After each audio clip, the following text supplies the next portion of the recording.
These are the most surprising players per position in the NFC. I do plan on doing another variation of this for the AFC, and I know we're a little past the mid-season mark to really be going through all this, but I do think enough time has passed. As usual, I'm not going to get too into the nitty-gritty of all of it, but we're going to get into the video though. If you guys are new and you want to see some more videos like this, please be sure to leave a like, subscribe to the channel if you haven't already, or follow if you are on a social media platform that I end up posting this on. And with that said, let's get right into it. There are going to be some positions that I do leave off, like I don't really plan on putting a kicker on here. I don't really plan on putting every single position, like every offensive lineman position, every defensive position. For defense, I've decided to do 3 specific defensive players, and we're going to go off of that. At quarterback for the NFC, we have Geno Smith. Now, I don't really need to give a whole reason as to why, but if I really had to, it's because he's a little older, and honestly, he never really panned out much in his career. He has not been a full-time starter in the NFL, I believe, since 2013, I think. And honestly, that whole Seahawks team in general just had no expectations.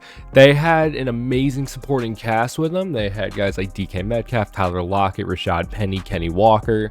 I forgot who else they have, but those are the core guys. I think Noah Fant too. In my preseason predictions, I had them winning 1 whole game. But Geno Smith has put up an excellent stat line. He leads the NFL currently in completion percentage. He is 5th in the NFL in passing yards. He is tied 5th in passing touchdowns. He does have 4 interceptions, has a 1.3% INT rate, which is 4th in the league, and has the 2nd best passer rating in the NFL. The Seahawks, as of this video, are currently 6-4. Again, the division with the defending Super Bowl champion Rams, the Niners, the Cardinals. No one really thought the Seahawks would even be in contention, let alone lead it.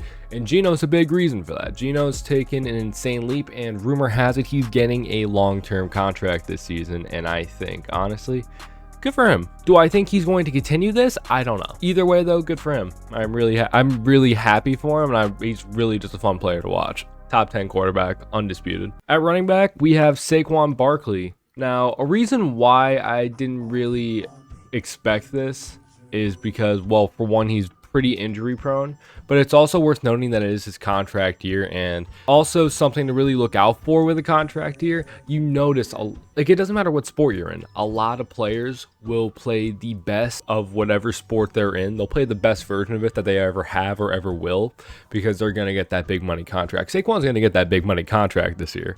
The last 2 seasons, he's been a little underwhelming. Now, back in 2020, I do kind of excuse it because he tore his ACL 3 games into the year. But last year, he was not even the best running back on his team. This season, Saquon has been nuts on that Giants team. 931 rushing yards, which as of this video is 2nd in the NFL. 4.7 yards per carry, 103 yards per game, which leads the NFL, and 6 rushing touchdowns. The Giants, as of this video, are currently 7-2.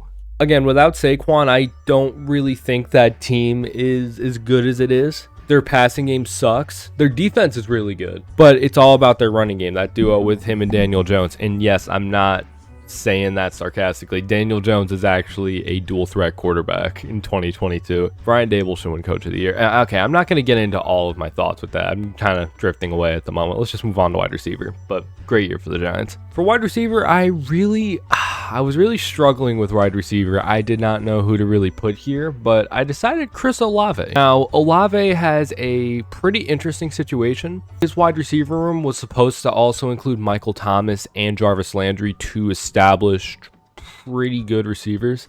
Michael Thomas, of course, played 3 games and broke his toe or some shit. I don't know. But even so, Olave has been put on a workload that not a lot of rookies are really facing at the moment, but still very impressive nonetheless. He's currently 15th in the NFL in receiving yards per game and leads all rookies. He is 8th in the NFL among receivers with at least 30 receptions in yards per catch. He has 2 touchdowns and has a almost 60% completion rate. Saints record's nothing to write home about, but to be fair, their quarterbacks are Jameis Winston and Andy Dalton. Saints have been one of the most disappointing teams in the NFL, but again, I feel like that's a video for another time. But I think Olave is only going to get better and better. I think over the next couple of years, he's really going to solidify himself. I think, honestly, up to next year, he'll solidify himself as the #1 receiver on that team. It's good that the Saints aren't winning a lot of games, too, because that means they'll most likely have some decent draft position to draft a quarterback. Because, again, Andy Dalton's not your long-term answer, especially if you want to develop a guy like Chris Olave. There will be a tight end in the AFC version of this video, but in the NFC, I couldn't really think of anyone because, honestly, tight end play is about as expected, if not worse, so there really aren't many surprises. I wanted to put Cole Kmet here because I'm a biased Bears fan, but I decided against it. So I guess if I had to pick one, it's Cole Kmet, but I'm not going to really do a whole detail of it. As I stated earlier, here are 3 of the most surprising defensive players in the NFC. James Bradberry. That whole Eagles defense has been lights out. Again, it's questionable like what criteria you're basing it off of because they are indeed facing like Best Buy Geek Squad workers. That does not mean they have not been any worse or any better. And James Bradberry has been a complete standout for him, honestly. He's allowed only 44% completion, which is 4th in the NFL. He has 3 interceptions, which is tied 8th in the NFL, and has a 39.4 passer rating when targeted, which is 2nd. The Eagles, as of this video, are 1st in the NFC East and in the NFL. Yesterday, they did win a 1-point game against the Colts, so they are now 9-1. Again, everything about that Eagles team right now is clicking, so everyone on that team is going to have a great thing. I don't know. I didn't expect James Bradberry to do a lot. There's guys like Darius Slay who are feasting right now, CJ Gardner-Johnson, who was going to be on this video, but I swapped him out for someone else you'll see in a minute. But that whole team is just amazing, and again, James Bradberry, I did not expect to see that coming. I don't know, maybe I'm a casual. I didn't expect it, though. Next up is Sauce Gardner. I feel like this is a player that a lot of people expected to be good right off the bat. I didn't really expect that much from Sauce Gardner, especially on that Jets team. That whole Jets defense is one of the better ones in the NFL. I would definitely say top half. Part of me wants to say top 10, but I'm not going to sit here and tell you I watch a lot of Jets games. Sauce Gardner, though, is about as pro-ready as a rookie as you're going to see. 53% completion when targeted, which is currently 31st in the NFL. 4.4 yards per target, which is 11th in the NFL, and also has 2 interceptions to go with that. The Jets are currently 6-4, and I do feel like they'd be a hell of a lot better if their offense was even 5% better. And by 5% better, I mean get rid of Zach Wilson, because Zach Wilson's actually worse than Sam Darnold. I know that sounds nasty, but it's the propaganda I'm going to push. The Jets can keep building on this defense. They have a lot of great pieces, but at the same time, though, like they need to pay more attention to their offense. But again, I digress.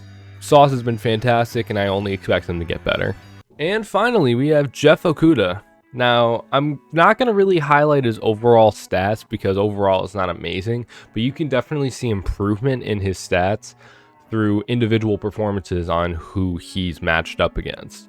For example, let's go against Devontae Smith.